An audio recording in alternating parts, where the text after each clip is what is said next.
जीवन है तो मृत्यु भी है। हमें मृत्यु को स्वीकार करना ही पड़ता है। दुनिया की सारी दौलत दे के भी हम एक पल नहीं खरीद सकते। ब्रह्मांड में जब तक मृत्यु है तब तक धर्म है। जब मृत्यु नहीं रहेगी तब धर्म भी नहीं रहेगा। सनातन में मृत्यु को लय नहीं माना है, ये लीन होने की अवस्था को माना है। जो मुक्ति है वो भी एक बंधन है। ये जानते हुए मरा कि तुम मर रहे हो, वो फिर से जिएगा, फिर से आएगा। तुम जब ये जान के मरोगे कि ये तुम्हारी मौत नहीं हो रही है, तुम्हारी ये शरीर की मौत हो रही है, तो तुम आनंद के साथ मरोगे। वहां तुम्हारी शरीर तो मर गई, पर तुम्हारी बुद्धि, तुम्हारी मन ये नहीं मरी। 18 प्रकार के भूख है तुम्हारे शरीर में, सिर्फ मुंह से एक प्रकार की खाना है हमारा। तुम जिंदा हो तुम्हारी अनुभूति के कारण जिंदा हो। आज अगर तुमसे तुम्हारी अनुभूतियां छीन ली जाए तो तुम मृत्यु हो चुका है। और वही तुम्हारी मानसिक मृत्यु कि इस बार मैं मनुष्य बना हूं तो अगली बार भी मैं मनुष्य बनूंगा, ये इतनी आसान नहीं। कोई भी जनजाति गीता पढ़े तो वो दुनिया में शांति की सबसे श्रेष्ठ उपोद्घात करके जाए। या निशा सर्वभूतानां तस्यां जागर्ति संयमी, यस्यां जागर्ति भूतानि सा निशा पश्यतो मुनेः।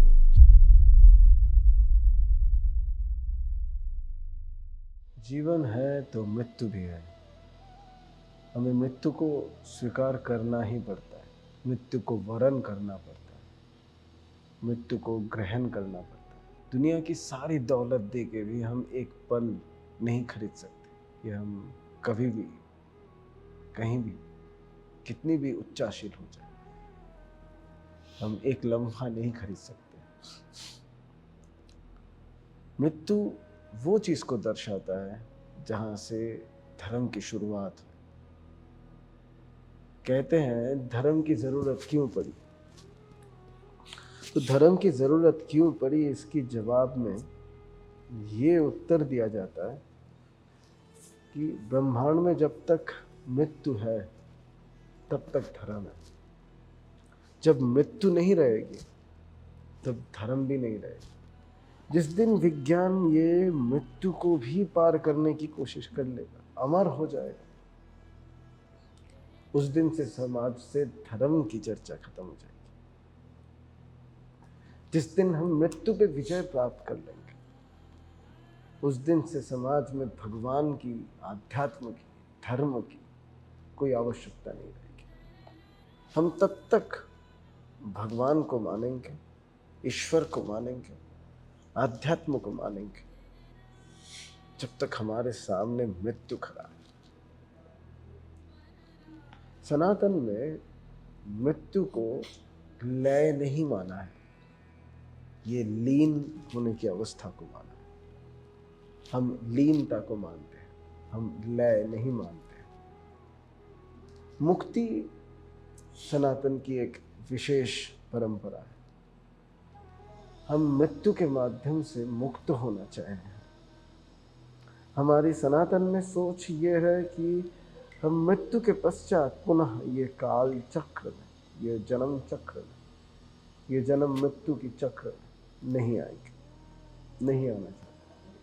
हम चाहते हैं कि हमारी मृत्यु कुछ ऐसे हो जिससे हम ये ब्रह्मांड पे दोबारा इस ढंग से ना आए। पर जब तुम सनातन की जो पूर्णत्व की आख्यान है, जिस ब्रह्म ज्ञान की परिभाषा को उपनिषद में उद्घोष किया गया, उसको अगर देखोगे तो तुम समझ पाओगे जो मुक्ति है वो भी एक बंधन है।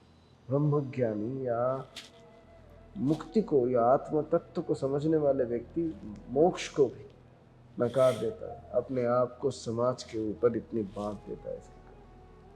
वो सोचता है कि जब तक सर्वम खलवेदम ब्रह्म, एक छोटे से छोटे कीड़े की भी जीवन में मुक्ति नहीं मिल रही है, मेरी भी मुक्ति होना असंभव। समाज में रहने वाले उस अंधेरे में बैठे हुए प्राणी की भी अगर मुक्ति नहीं हो रहा है तो वास्तविक मेरी भी मुक्ति नहीं होगी। मेरी भी मुक्ति तब होगी जब ये सर्वम खलविदम ब्रह्म को हम स्थापित कर पाएंगे, तभी हमारी अहम ब्रह्मास्मि ये बन सकता है। हमारी अहम ब्रह्मास्मि तभी आएगी जब हम मुक्ति को सार्वजनिक रूप से सोचेंगे, सार्वजनिक रूप से देखेंगे।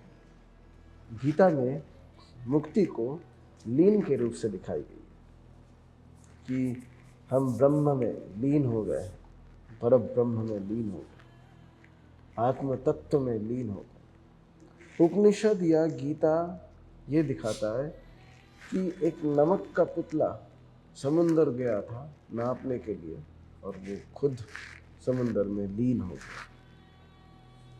ये उपनिषदिक आत्म तत्व है। हम ये सोचते हैं कि हम ब्रह्म से ही आए थे, पर ब्रह्म में ही फिर से लीन हो जाएंगे, जहाँ से आए थे वही लीन हो जाए, ये हम सोचते हैं।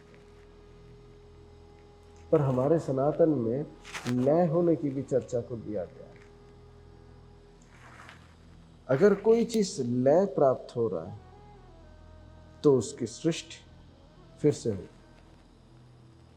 अगर वो लीन हो जाता है तो वो दोबारा नहीं आएगी इस प्रपंच में, इस अवस्था। पर लीन होने के लिए तुम्हें जिस वस्तु में लीन होने जा रहे हो उस वस्तु की जैसा ही बनना पड़ेगा। जैसे तुम लोहा, तांबा इत्यादि अलग अलग धातुओं को मिला के कोई एक धातु बना दिए, वहां वो धातुएं लय होके है।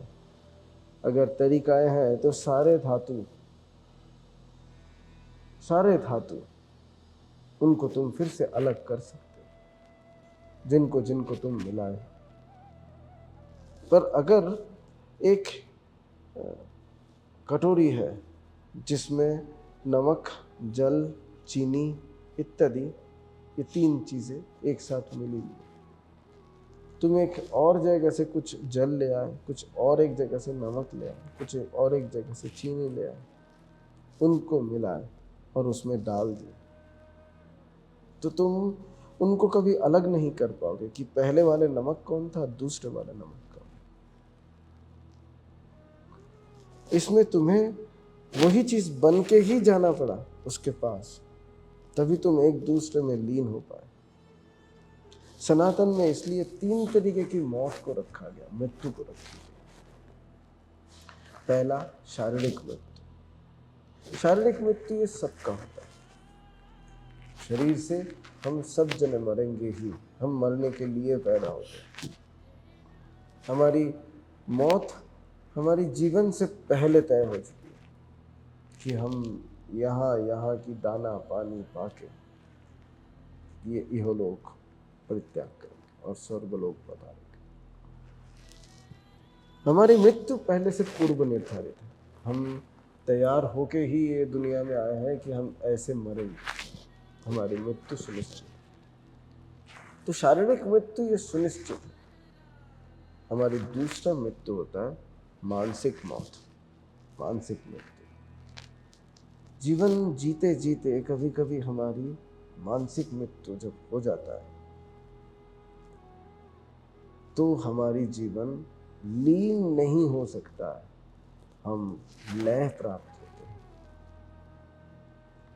हमारी छंद पतन, लय पतन, लय शेष, लय ध्वंस, लय होने से वो फिर से आने की एक संभावना हमारे अंदर बनी रहती है। हम आएंगे, भले ही मैं ये बात कर रहा हूँ शरीर से, पर मैं ये शरीर के अंदर रहने वाले वो छोटे से कण के रूप से बैठे हुए आत्मा ही हूँ। जो आत्मा ये बात कर रहा है, जो आत्मा ये तुम्हें समझा रहा है, मैं उस आत्म तत्व के रूप से तुम्हें ये समझाने की कोशिश कर रहा हूँ। उस आत्मा की कण जो तुम्हारे अंदर बैठा है वो भी यही बात समझ रहा है, सुन रहा है वो कान से। उसकी कान सुन के बुद्धि से विश्लेषण करके उसकी आत्मा तक ये गूंज पहुंचा रहा है। ये उसकी आत्मा की ही विशेषता है, जिससे तुम भी समझ पा रहे हो तुम्हारे अंदर आत्मा कैसे जीवित है। अब अगर तुम्हारे अंदर से ये समझने की शक्ति ही चली जाए, जिस बुद्धि से तुम ये चीज को सुन के, समझ के, परख के, तोल के, अपने विश्लेषण करके आत्मा तक को अपने मन ही मन आत्मा से ही एहसास कर रहे, अनुभव कर रहे, वही अगर तुम्हारी चली जाए तो तुम मानसिक मृत्यु ग्रस्त हो, तुम्हारी मानसिक मृत्यु हो चुकी है। तुम ये दुनियादारी की उलझनों पे अगर उलझ गए हो, ये दुनियादारी की कर्म प्रपंचों में अगर उलझ गए हो, तुम अगर नहीं समझ पा रहे हो तुम्हारे जीवन में ये जीवन के बाद भी कुछ और सफर है, तो तुम्हारी मानसिक मृत्यु हो चुकी है। ये मानसिक मृत्यु से ही श्री कृष्ण यहाँ गीता में एक बात कहते हैं, जातस्य ही ध्रुवोर मृत्यु ध्रुवम जन्म मृतस्य च तस्माद अपरिहार्ये अर्थे न त्वं शोचितुम अर्हसि। जो जन्म लेगा उसको मरना पड़ेगा। जातस्य ही ध्रुवोर मृत्यु ध्रुवम जन्म मृतस्य च। तुम अगर मरोगे, ये अगर तुम जान के मर रहे हो कि तुम मर रहे हो, तो तुम जान लो तुम्हारी जन्म फिर से तैयार है। तुम अगर अनजाने में मर गए तो भी तुम जान के ही मरे कि तुम मर गए हो,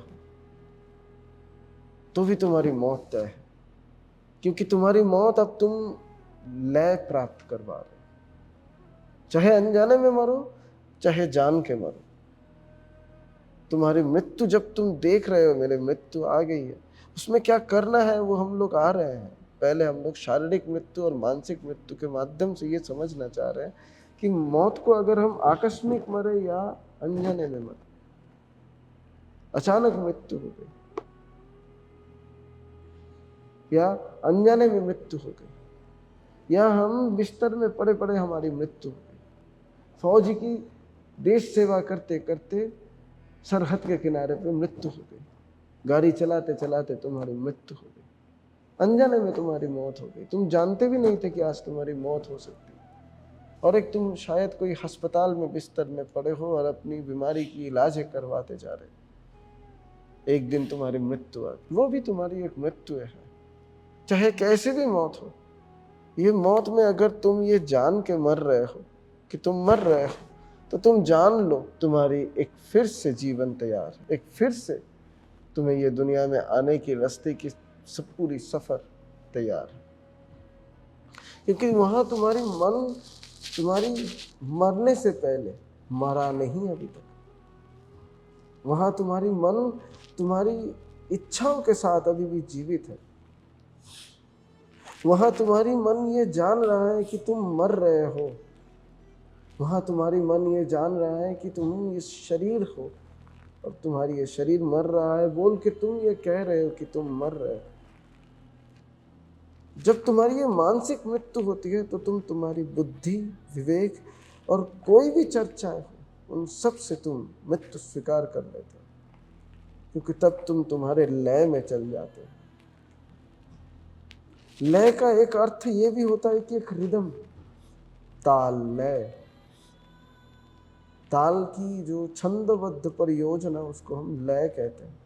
लय का मतलब है रिदम, और एक रिदम कभी खंडित हो जाए ये कोई नहीं चाहता है। एक रिदम अगर कहीं से चलना शुरू हुआ है तो उसको और चलाते चले, और उसके साथ नए नए छंद, लय जुड़ते जाए, ताल जुड़ते जाए, श्रुति मधुरता बढ़ती जाए, यही हम चाहते हैं। यही हमारी सोच होती है उस लय के प्रति, उस लय के विधान के प्रति। तो जब तुम एक लय को खंडित कर दोगे, ये प्रकृति नहीं चाहेगा कि वो लय ऐसे टूट जाए, तो तुम्हारी जो प्राण ये जानते हुए मरा कि तुम मर रहे हो, वो फिर से जिएगा, वो फिर से आएगा। अर्जुन, इसके लिए तुम शोक ना करो। ये लोग मरने के लिए आए हैं, ये लोग ये जान के ही मरने के लिए आए,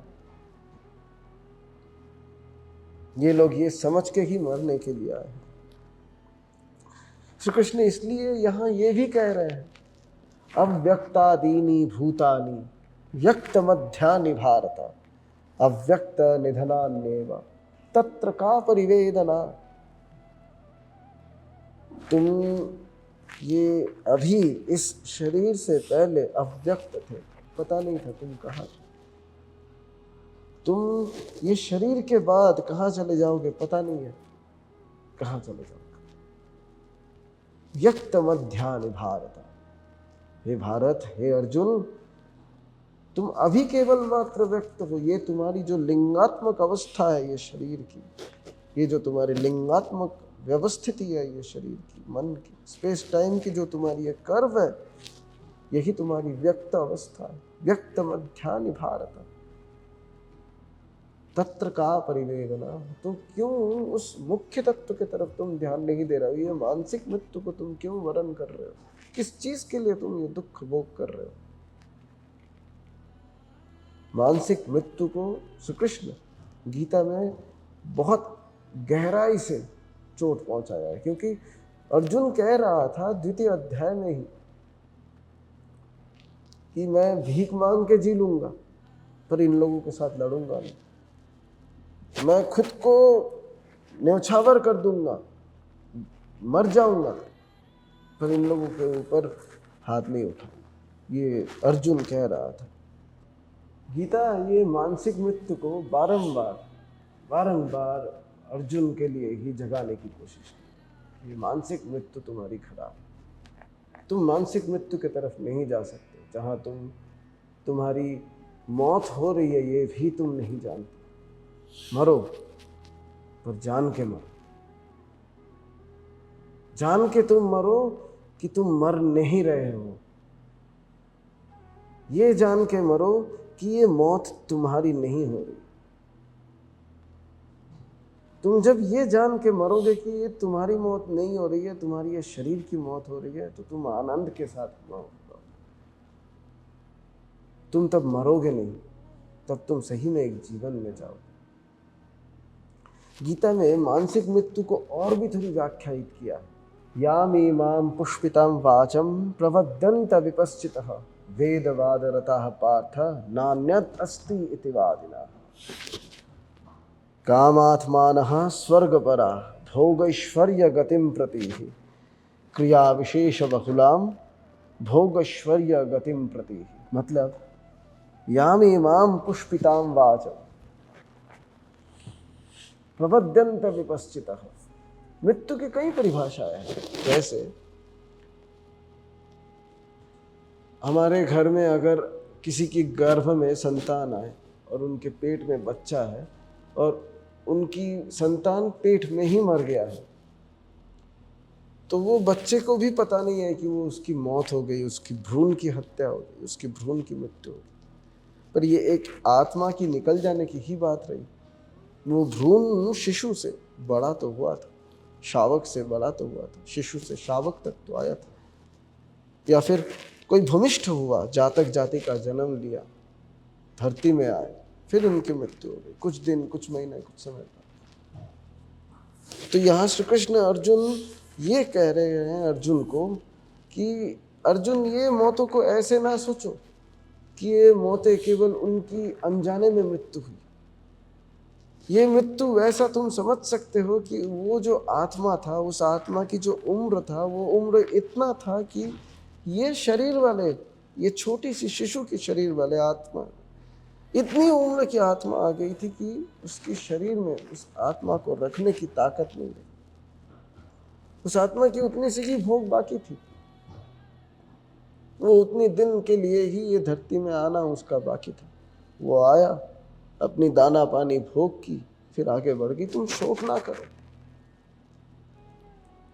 तुम ये दुख करने ना चले जाओ कि ये सूतक लग गई, अब मैं क्या करूं, ये बच्चे की भ्रूण हत्या हो गई, अब मैं क्या करूं, ये शंकरायन हो गई, अब मैं क्या करूं। भले ही तुम जानबूझ के उसको मारने ना जाओ, वो भूमिष्ठ होना चाहिए या गर्भ में ही मर जाए, तुम जानबूझ के मारने ना जाओ, पर उसके लिए तुम यादा कुछ व्याकुल भी ना हो जाओ कि तुम्हारी उसकी मृत्यु के कारण तुम अपने आप को और दुखी कर दो।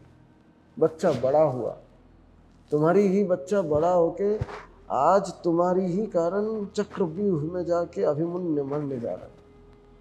तुम अब बड़ा होने के कारण इतना दिन तुम उसको देखे हो, अपने दिल में उस अभिमन्यु के प्रति तुम्हारी प्रेम भावना इतनी तीव्र है कि तुम भूल नहीं पा रहे हो कि मेरे बेटे को वो सब तरथी ने मिलके इतनी बेरहमी से मारा, इतने बेदर्दी से मारा। तुम मान नहीं पा रहे हो, पर फिर भी अर्जुन शोक ना करो। ठीक जैसे उस बच्चे के शरीर में, जो उस भ्रूण के शरीर में जो वो आत्मा आया था, उस आत्मा को उतने समय तक रखने की शक्ति ही उस शरीर के अंदर था। ठीक वैसे ही अभिमन्यु भी ऐसे ही जा रहा है। तुम यही सोचो, तुम यही सोचो कि तुम्हारी उस शरीर की मृत्यु हो रही है, तुम्हारी मृत्यु नहीं हो रही।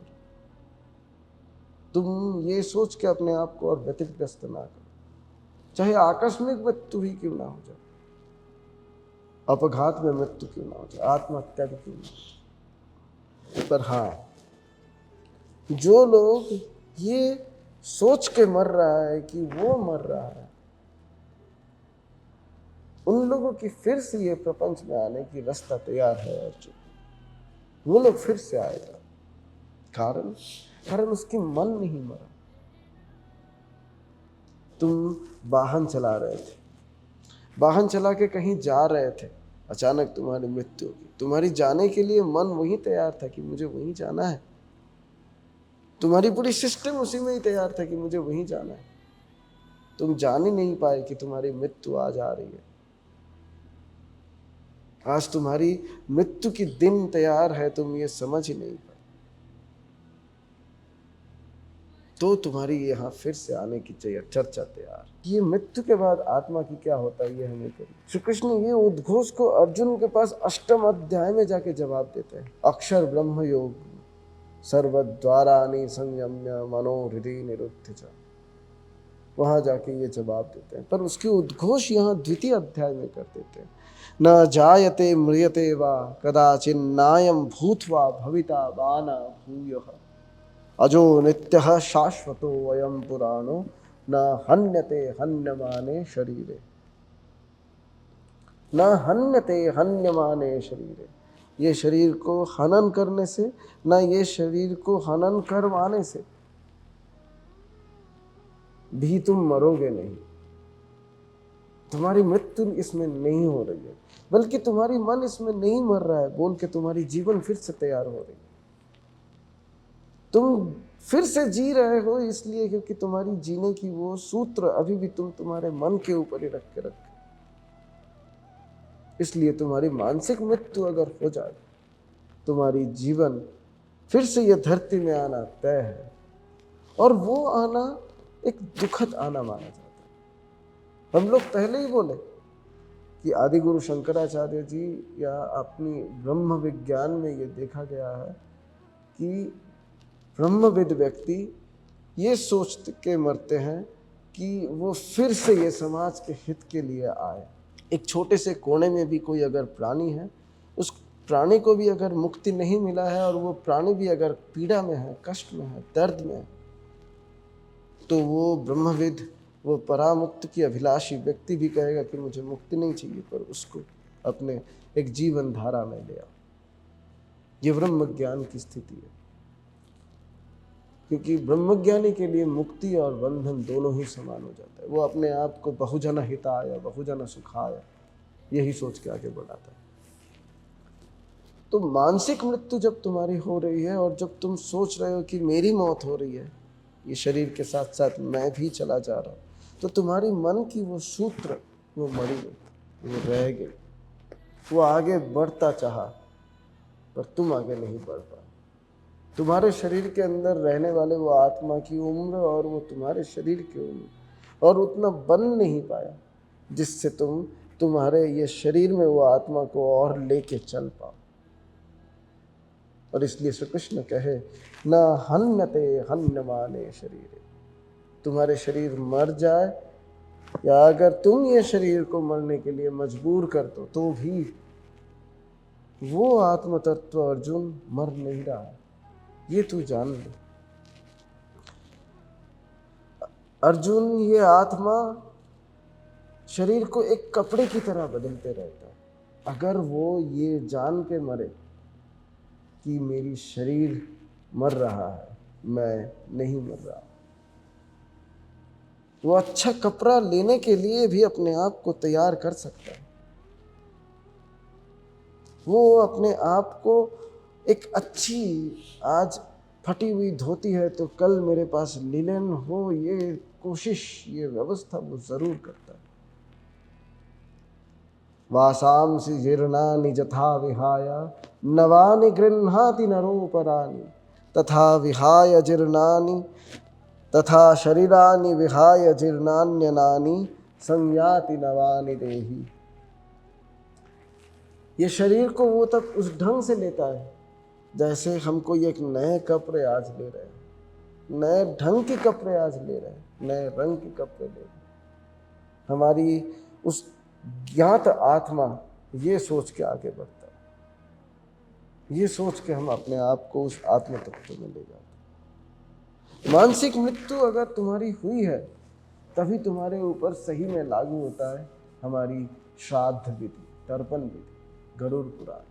वहाँ तुम्हारी शरीर तो मर गई पर तुम्हारी बुद्धि, तुम्हारी मन ये नहीं मरी। हमारे यहीं पे ही गरुड़ पुराण की बात आते हैं, जब हम मानसिक मृत्यु को ये समझ लेते हैं कि हमारी शरीर ही मैं हूँ, हमारी देहात्म बुद्धि के कारण जब हमारी मौत ऐसे हो जाती है, जब हमारी मौत कोई भी ऐसे आकस्मिक कारणों के लिए ही होती है, तो हमारी मानसिक मृत्यु सिद्ध हो जाता है, हम मन से मरे। हमारी ये मानसिक मृत्यु को और थोड़ी अगर गहराई से देखें तो यहाँ एक शब्द से कहते हैं कि तुम्हारी भूख ही तुम्हारी मौत के कारण बनेगी। अशनाया ही मृत्यु हो। 18 प्रकार की भूख है तुम्हारे शरीर में, 18 प्रकार की खाना हम खाते हैं ये शरीर से, सिर्फ मुंह से एक प्रकार की खाना है हमारा, वो भोजन।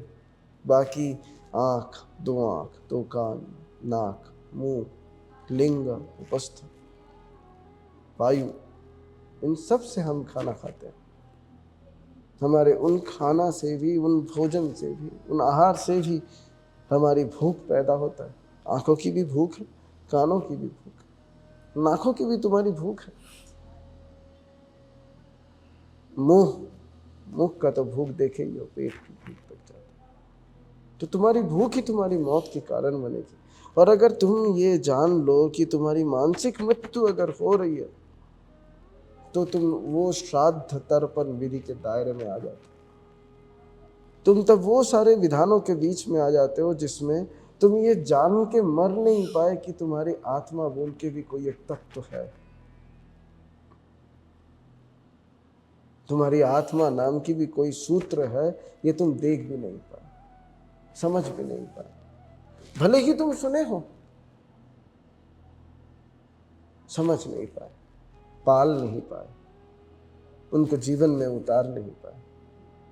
तो तुम्हारी वो आत्म वस्तु वहां से अव्यय, कभी व्यवहारिक नहीं बन पाए, उसकी व्यय ना हो, उसकी कोई व्यय नहीं हुआ। वैसे आत्म तत्व अव्यय ही है, अवांग मनस गोचर ही है, पर वहां हम तब उन चीजों की दायरे में आ जाते हैं। गरुड़ पुराण में कई प्रकार के कर्म की बात कही गई है। जैसे ये कर्म करोगे तो तुम्हें ऐसे कीट रूप से जन्म लेनी पड़ेगी, परस्त्री गमन, गुरु पत्नी गमन इत्यादि अगर करोगे तो तुम्हें ऐसी जीवन मिलेगी, ऐसी ऐसी कीड़े मकोड़े बनो। ये तुम्हारी तब होगी जब तुम्हारी ये पूरी ब्रह्मांड के साथ तुम सोच लोगे कि तुम्हारी मृत्यु हो रही। ये मानसिक मृत्यु के लिए हमारे उपनिषद में एक विशेष चर्चा आता है।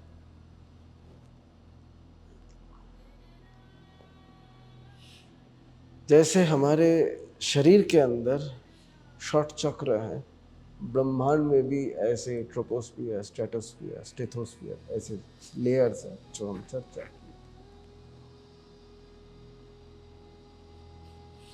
हमारे सनातन कहता है कि 84 लाख योनियां हैं। आधुनिक बोटानी, जूओलॉजी या माइक्रोबायोलॉजी, बायोटेक्नोलॉजी, सारे चीज़ों को जोड़ के अभी तक हम लोग 19 लाख स्पीसीज की नाम निकाल पाए, डिफाइन कर पाए। सनातन अभी भी कह रहे हैं 84 लाख। 84 लाख स्पीसीजों के बारे में बात आई है, जबकि हम लोग अभी तक 19 लाख 19 लाख तक ही सारे कीड़े मकोड़े की नाम लिख के अभी तक वहां तक पहुंच पाए। और हम लोग ये बात कहे हैं कि धरती के ऊपर जैसे 7 लेयर्स है, एयर लेयर्स या ग्रेविटेशनल लेयर्स, अविकर्षीय तल, वैसे ब्रह्मांड के नीचे भी 7 और तल है, 7 लेयर्स ब्रह्मांड के नीचे। जैसे तल, अतल, तलातल, वितल, रसातल, महातल, पाताल, वैसे ऊपर आता है भूर भुवः स्वः महा जन तप सत्य। पूरे गरुड़ पुराण को अगर पढ़ोगे तो वो ये दिखाने की सिर्फ कोशिश किया है कि ये 84 लाख प्रजातियां, स्पीसीज, कैसे ये 14 मंजिल की मकान में रह सकता है, रह रहा है, आगे भी रहे। हम लोग इसीलिए ये सनातन डार्विन को नहीं मानते। प्राण की अभियोजन नहीं हुआ, प्राण की अभिव्यक्ति हुआ।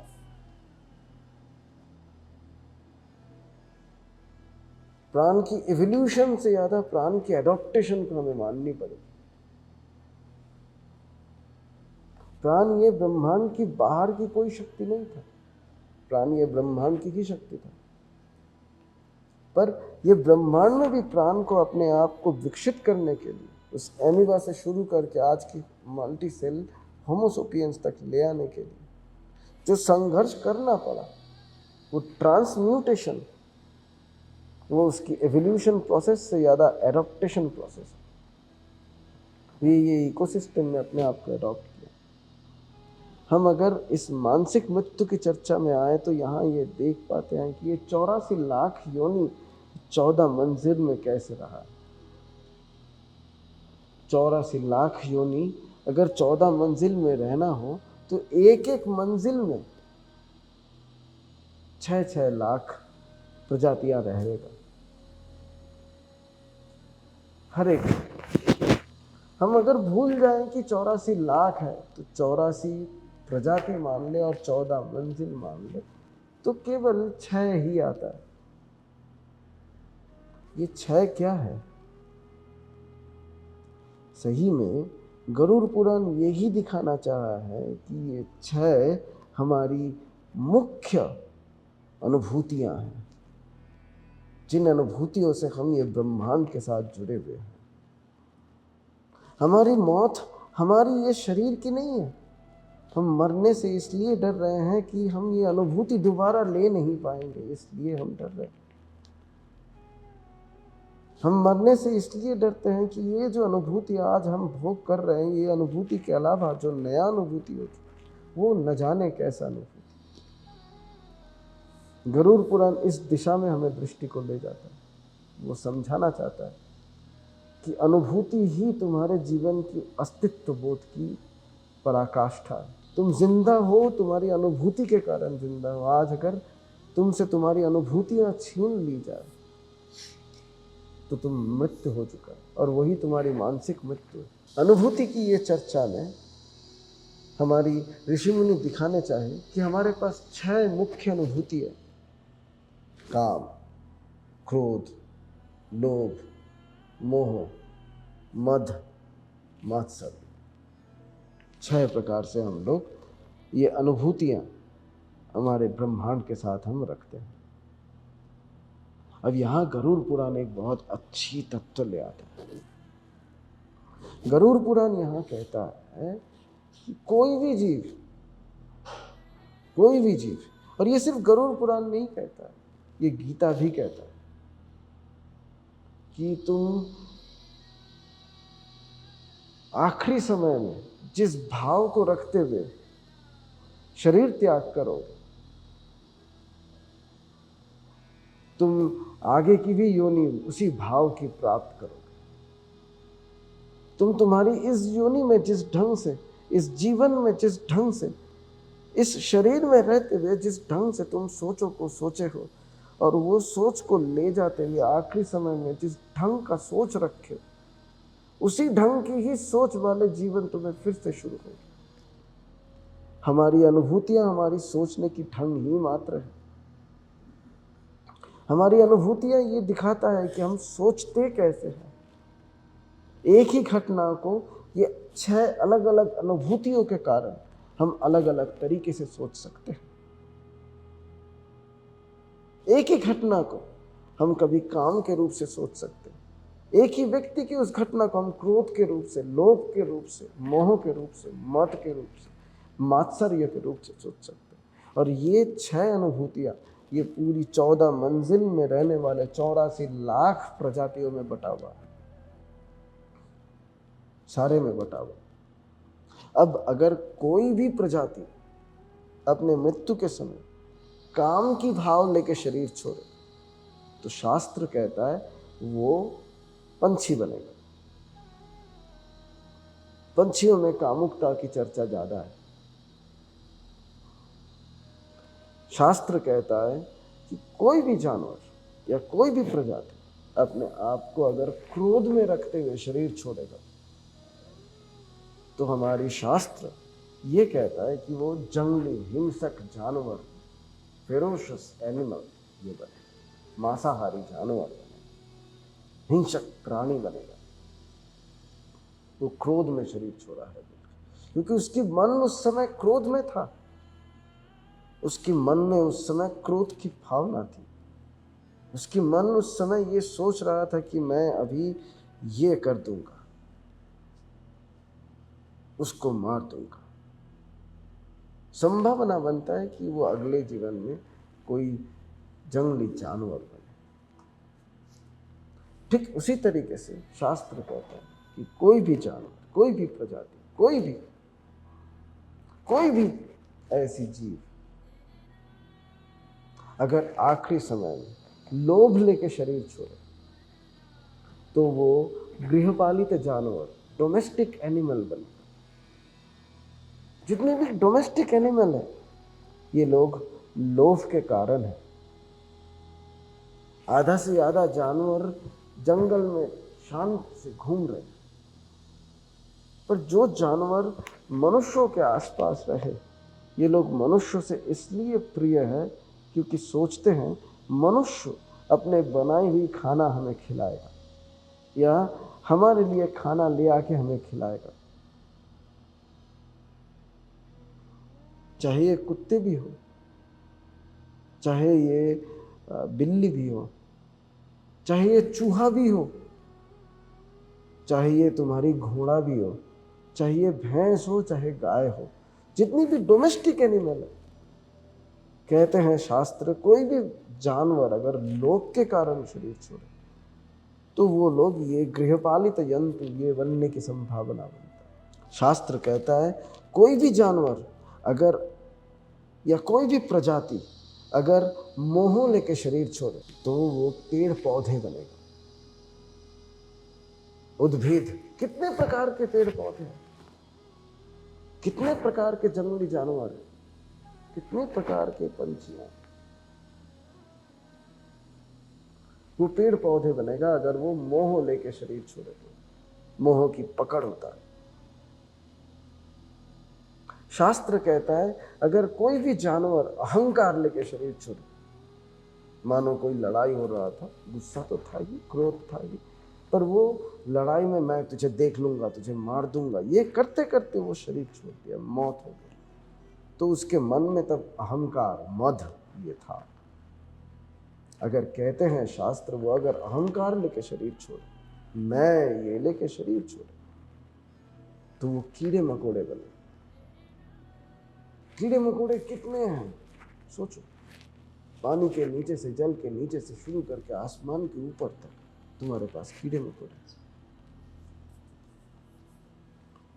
अब शास्त्र कहता है हमारी 5वां हो गई, काम, क्रोध, लोभ, मोह, मद तक हो गई।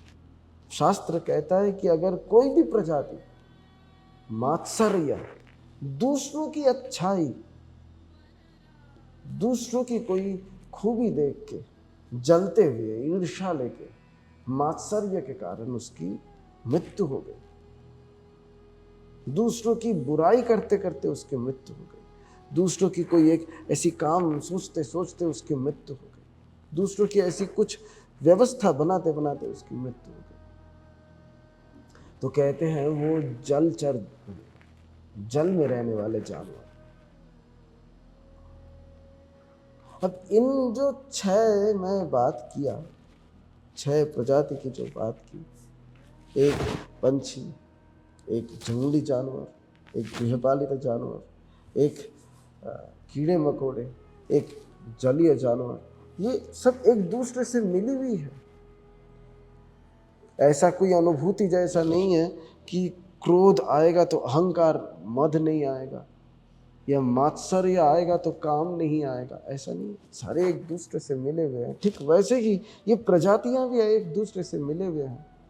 कोई कोई उभचर है, कुछ दिन जल में रहा, कुछ दिन मिट्टी में रहा। कछुए, सांप, मेंढक, मच्छर तक जीवन कहीं जिया, कहीं और मरा। ये पूरी प्रजातियां हैं, और ये 6 प्रजाति में ही हमारी पूरी इकोसिस्टम तैयार है। हमारी जो वास्तु तंत्र की संरचना है वो ये 6 श्रेणी में ही तैयार है। और ये एक एक 6 लाख है, 6 लाख प्रजातियां एक एक मंजिल में है, हर एक की एक एक लाख। ये हमारी शास्त्र दिखाता है। पर यहाँ विशेष बात क्या है? यहाँ विशेष बात ये है कि यहाँ मनुष्य की नाम नहीं आई। ये 6 प्रजाति में हम ये नहीं बोले कि मनुष्य कैसे पैदा हुआ। तुम्हारी अगर मानसिक मृत्यु हो जाए, चाहे तुम कोई भी प्रजाति में क्यों ना हो, 84 लाख प्रजातियों के अंदर 14 मंजिल में रहने वाले कैसी भी प्रजाति में तुम हो, और तुम्हारी मानसिक मृत्यु अगर हो जाए तो मनुष्य बनोगे, ये संभावना तो नहीं है कि इस बार मैं मनुष्य बना हूं तो अगली बार भी मैं मनुष्य बनूंगा। ये इतनी आसान नहीं है। यंतु नाम नरजन्मश्रयः पुंस्ताम ततो विप्रताः तस्मात् वैदिक धर्म मार्ग परायणताः। ये विवेक चूड़ामणि कहता है। ये यंतुओं के लिए केवल कहा गया है कि ये 14 मंजिल में 84 लाख योनि कैसे रह पाए। मनुष्य जनी इसलिए ही दुर्लभ है, मनुष्य जनी इसलिए ही सबसे महान मानी जाती है क्योंकि वो ये 84 लाख के बाहर है। ये एकमात्र योनि जो खुद को तथा भगवान तक को ब्रह्मांड में स्थापित कर पाता है, ब्रह्मांड में उसके बारे में कह पाता है, ब्रह्मांड में उसके बारे में एक सोच रख सकता है, एक बातें कह सकता है। मनुष्य जीवन इसलिए ही दुर्लभ है। और अगर तुम्हारी मानसिक मौत हो गई, ये मनुष्य होते हुए भी या तुम्हारी कोई भी जानवर होते हुए, तो मनुष्य जो नहीं पाने की संभावना बहुत ही कम है, क्योंकि तुम ये कह नहीं पाओगे कि तुम मनुष्य बनोगे। ये 6 में कहीं भी मनुष्य की चर्चा नहीं आई, मनुष्य इससे बाहर है।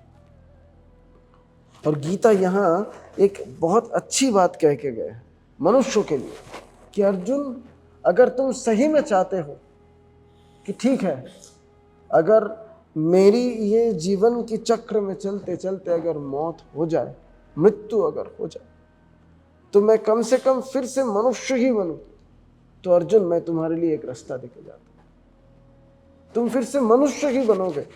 क्योंकि अभी जो हम चर्चा सुने काम, क्रोध, लोभ, मोह, मद, मात्सर्य, ये 6 वस्तुओं की, जहाँ 6 वास्तुतंत्र के माध्यम से ये पूरी प्रजातियों को दिखाए गरुड़ पुराण के अनुसार, उसमें हम अगर लक्ष्य करें तो मनुष्य जीवन सही में बहुत दुर्लभ है। अर्जुन, मैं तुम्हें वो रास्ता कह के जा रहा हूँ जिससे तुम ये अपने आप में कर पाओ। अगर अपने इस जीवन में, तो तुम फिर से मनुष्य तो बन जाओगे, इतना तो तुमसे हो जाएगा। अंतवंत इमे देहा नित्यश्चोक्ता शरीरिणः अनाशीनो प्रमेयस्य तस्मात् युद्धस्य भारतः। श्री कृष्ण यहाँ उस आध्यात्मिक ज्ञान की महौषध को देते हुए भी युद्ध के लिए भी उनको तैयार कर दिया। देखो कितनी जिम्मेदारी के साथ श्री कृष्ण ये बात उन्हें कह रहे हैं कि अर्जुन, मैं तुम्हें ये मानसिक मौत से बचाने के लिए और ये पूरी काल चक्र से दूर निकालने के लिए और ये रास्ता कह के जा रहा हूं जिससे तुम पुनः मनुष्य ही बन के जियोगे, मनुष्य ही बन के पैदा होगे। वो मैं तुम्हें तरीका सिखाता हूं। क्या तरीका? अर्जुन, तुम इतना जान लो, अंतवंत इमे देहा, ये देहा, ये शरीर अंतवान है। नित्यस्योक्ता शरीरिण, ये देह के अंदर जो शरीरी है, ये शरीर के अंदर जो शरीरी है वो नित्य है। और अनाशीनो अप्रमेयस्य, वो अनाशी है, अविनाशी है, उसको तुम कभी नष्ट कर दोगे ये सोचो मत। अगर तुम लीन नहीं कर पाए हो तो ठीक है, तुम लय में ही रहो, पर तुम इतना सोच के जाओ कि उसकी कभी अभी नष्ट नहीं हुआ। अनाशीनो और अप्रमेयस्य, उसको तुम कभी प्रमाणित भी नहीं कर पाओगे, क्योंकि अब जो तुम हो वो तुम उनके साथ हो बोल के हो। अब अगर तुम्हारे अंदर वो नहीं होता, जो तुम होते उसमें तुम ये नहीं दिखा पाते कि तुम हो।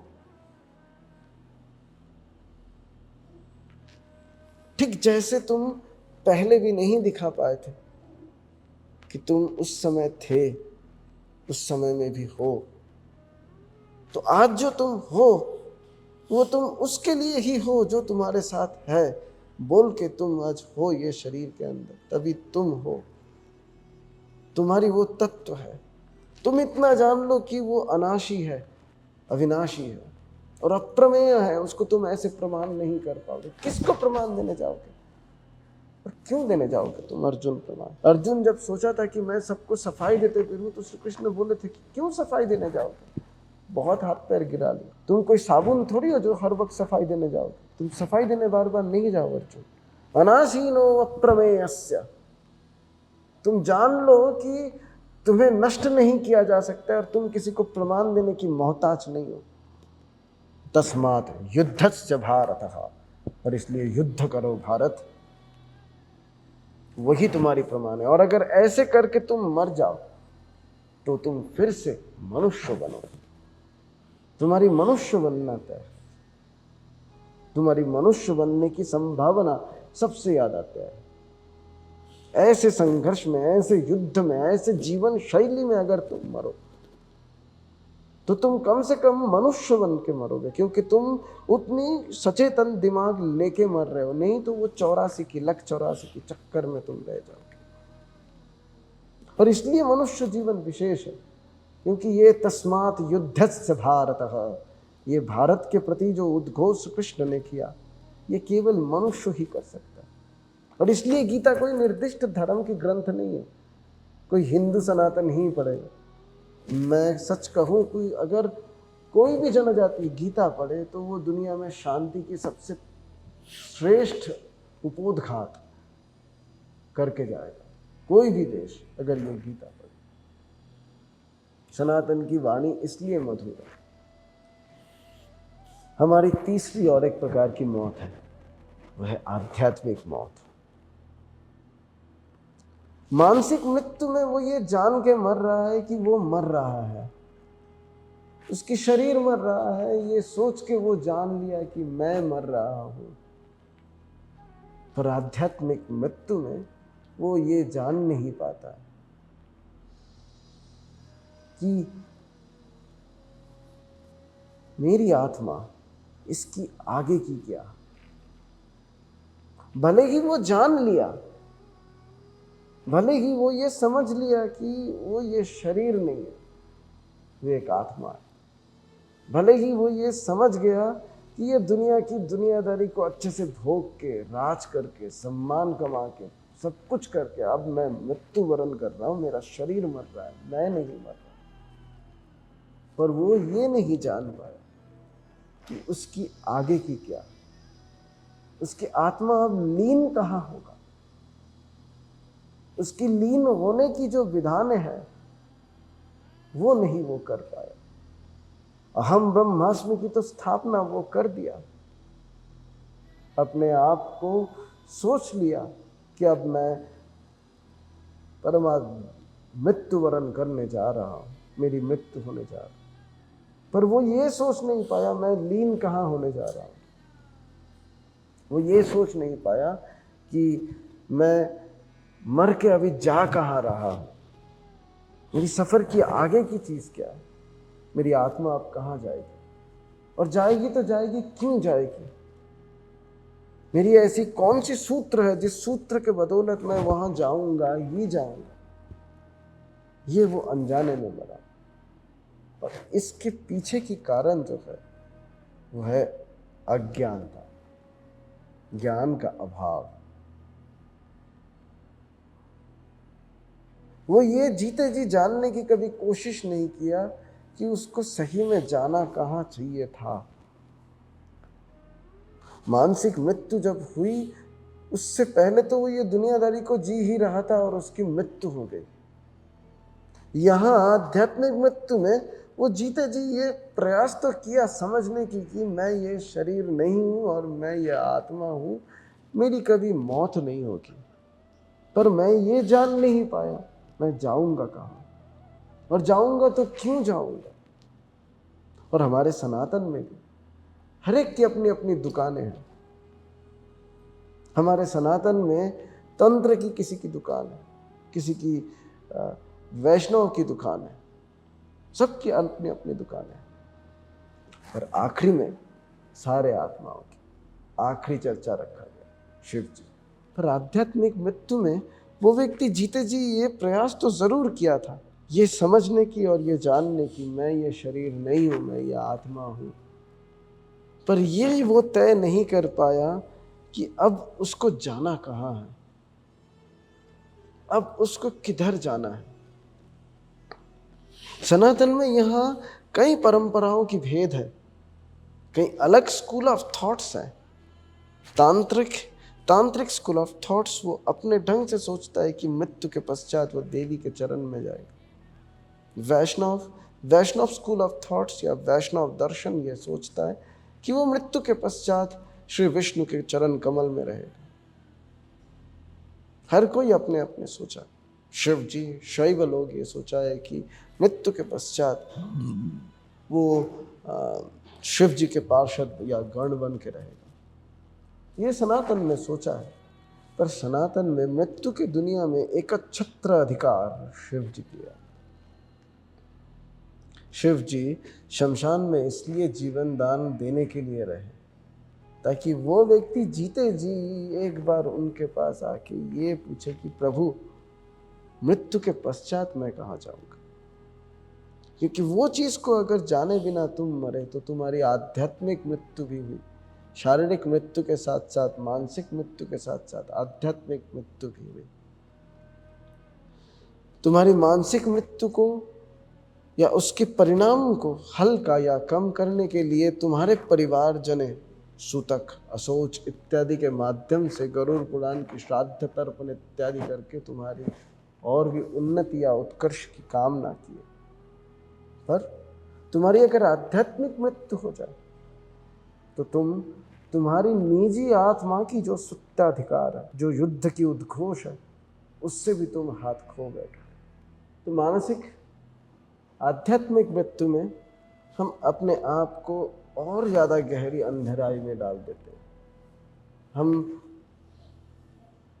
आधा अधूरा प्रयास किए, पूरा प्रयास नहीं कर पाए। और जिस प्रजाति की आध्यात्मिक मृत्यु होती है तुम जान लो उसी प्रजाति की ही सबसे ज़्यादा कन्वर्शन होती है। सबसे ज़्यादा मानविक बदलाव, मानसिक बदलाव, मनोवैज्ञानिक बदलाव उसी प्रजाति का ही होता है। और यही ट्रांसम्यूटेशन एडॉप्टेशन से ही हुई है। यही परिवर्तन वो अपनी अभिव्यक्ति से ही हुई है। तो हमारी आत्मिक अभिव्यक्ति यहाँ होना बहुत जरूरी है। योगी यहाँ ये कोशिश करता है कि वो जीते जी ये तैयार कर ले या ये जान जाए कि ठीक है मेरी मृत्यु होने जा रहा है, मेरी शरीर अब छूटेगा, मेरी शरीर छूटने की ये दिन तारीख समय है, मैं उस दिन मरूंगा और मृत्यु के पश्चात मैं आगे कहाँ जाऊंगा, मुझे आगे कहाँ जाना है, उसकी पुंखानुपुंख चर्चा योगी तैयार करके रखता है। ठीक जैसे गृहस्थ अपने जीवन में इंश्योरेंस खरीद के रखता है आगे की सफर को सुचारू रूप से चलाने के लिए, अपने परिवार के लिए, योगी भी ठीक वैसे ही अपने एक इंश्योरेंस बीमा करवा के रखता है कि मैं मरने के बाद वहां जाऊंगा, मेरी मृत्यु के पश्चात मैं वहां जाऊंगा, मेरी मृत्यु हो जाएगी तो मैं वहां रहूंगा, मृत्यु के बाद का घर मेरा वो है। और ये योगी की एक विशेषता है। योगी यहाँ इसी कारण के लिए ही अंधेरे को जीतना चाहता है। योगी, सन्यासी या आध्यात्म मार्ग में चलने वाले कोई भी पथिक यही सोच के अपने जीवन को बिताता है कि मैं कैसे अपने बाद की वो सफ़र को सुचारू कर पाऊँ, व्यवस्थित कर पाऊँ, एक दिशावाची कर पाऊँ। अपने जीते जी वो एक सूत्र में बांधता है जीवन को। या निशा सर्वभूतानां तस्यां जागर्ति संयमी, यस्यां जागर्ति भूतानि सा निशा पश्यतो मुनेः। गीता कहता है कि सारे प्राणी, सारे जीव, सारे जानवर, सारे इंसान, सारे मनुष्य, सारे व्यक्ति जिन जिन चीज़ों के प्रति जगा हुआ है, जागरूक है, जगा है, अपनी जागृतता दिखा रहा है, योगी उन चीज़ों में आंख मूंद लेता है, अपने आप को सोचता नहीं है कि वो चीज़ उसको चाहिए। और दुनिया जिस चीज़ों से आंख मूंद के रहता है, योगी उस चीज़ों में ही आंख खोल के देखता है। तो ये दर्शाने के लिए श्री कृष्ण कोशिश किए कि अर्जुन, तुम वो वाला योगी बनो जिससे ये दुनिया देखना नहीं चाह रहा है, उस चीज़ को देख के योगी बनो, उस आत्म तत्व को देख के तुम योगी बनो, जिस तत्व को देखने के पश्चात तुम्हारी मृत्यु केवल मात्र शारीरिक मृत्यु होगी, तुम्हारी ना मानसिक ना तुम्हारी आध्यात्मिक मृत्यु होगी। तुम्हारी अगर मानसिक और तुम्हारी आध्यात्मिक मृत्यु अगर नहीं हुई तो तुम मोक्ष के हकदार हो, भले ही तुम्हारी शारीरिक मृत्यु हुई, क्योंकि तुम्हारी आध्यात्मिक और तुम्हारी मानसिक मृत्यु अगर नहीं हुई तो तुम एक निरविच्छिन्न विचार को देखे गए, और जिस विचार के बलबूते पे ब्रह्मांड सतत चलता रहे। जैसे बुद्ध, वो अपनी शरीर छोड़े पर उनकी आध्यात्मिक और उनकी मानसिक मृत्यु नहीं हुई। ठीक जैसे वशिष्ठ, ठीक जैसे विश्वामित्र जी, ठीक जैसे वशिष्ठ जी, जैसे गर्ग जी, जैसे हमारे प्राचीन भारद्वाज, जामदग्नि, परशुराम, कोई भी ऋषि मुनि, उनकी आध्यात्मिक मृत्यु नहीं हुई, उनकी मानसिक मृत्यु कदापि नहीं हुई, उनकी भले ही शारीरिक मृत्यु हुई, उनकी शारीरिक मृत्यु के बावजूद भी वो एक विचार की निरविच्छिन्न प्रवाह में देखे गए जो आज तक प्रवाह में। शास्त्र कहता है कि अगर तुम तुम्हारे मौत को अपने भूख से पार आके, अपने जो भोजन की इच्छा, 18 प्रकार की जो तुम्हारी भोजन की इच्छा है, उनसे पार आके अगर तुम अपनी भूख को बांध के मर पाओ तो तुम उस ढंग की जीवन बना के जा पाओगे जिससे लोग और भी प्रेरित हो पाए, आगे जा पाए, लोग तुम्हारे जीवन से और अनुप्राणित होते हुए आगे बढ़े। और यहीं पे ही शिव जी बैठे हैं शमशान में। शिव यही दिखाते हैं कि अगर तुम जीते जी भी कभी भी मुझे याद कर लिए, मैं तुम्हारी मृत्यु के बाद की व्यवस्थाओं को सजाने की जिम्मेदारी अवश्य लूंगा। शिव जी दिखाते हैं कि शिव एक वैरागी है, न अपमान का डर है, न सम्मान की लालसा, न शत्रु है, न मित्र है, न किसी से तुम्हें कुछ लेना है, न तुम्हें भी किसी को कुछ देना है। पर धर्म के नाम पे किए जाने वाला कोई भी आडंबर जब पक्षपात की आधार बनता है तो शिव विनाश के लिए अवश्य आते हैं। और वो विनाश लयकारी होता है, लीनकारी नहीं। क्योंकि लीन अगर हो जाता तो वो चीज़ दोबारा नहीं आ पाता। शिव जी उस ढंग से उस चीज़ को नष्ट करते हैं, लय करते हैं, ताकि एक फिर से सृष्टि हो पाए, ताकि ये चक्र फिर से बन पाए। तो हमारे सनातन में मृत्यु का अर्थ ये होता है कि हम ये चक्र से बाहर आके ये चक्र को कैसे सजाने के योगदान दे पाए। हमारी शारीरिक मृत्यु भले ही हो जाए, हमारी आध्यात्मिक और हमारी मानसिक मृत्यु कदापि नहीं होना चाहिए। जिस दिन हमारी आध्यात्मिक मृत्यु हो गई, उस दिन हम 2/3 मर गए। हमारी मानसिक मृत्यु स्वाभाविक है, दुनियादारी झीलते झीलते हो सकती है। सत्संगत किया करो तो फिर से तुम्हें पुनरुज्जीवित कर देगा। वो 2/3 की आधा हिस्सा जो बची है, 1/3 की जो आधा हिस्सा बची है, वो आधा हिस्सा मानसिक मृत्यु की है, और शारीरिक मृत्यु वो आधा 1/3 की हिस्सा है। तुम्हारी शारीरिक मृत्यु होना अवश्यंभावी है, पर तुम्हारी मानसिक और तुम्हारी आध्यात्मिक मृत्यु वो ना होना, यही ऋषि मुनियों की योग की कला कुशलती है।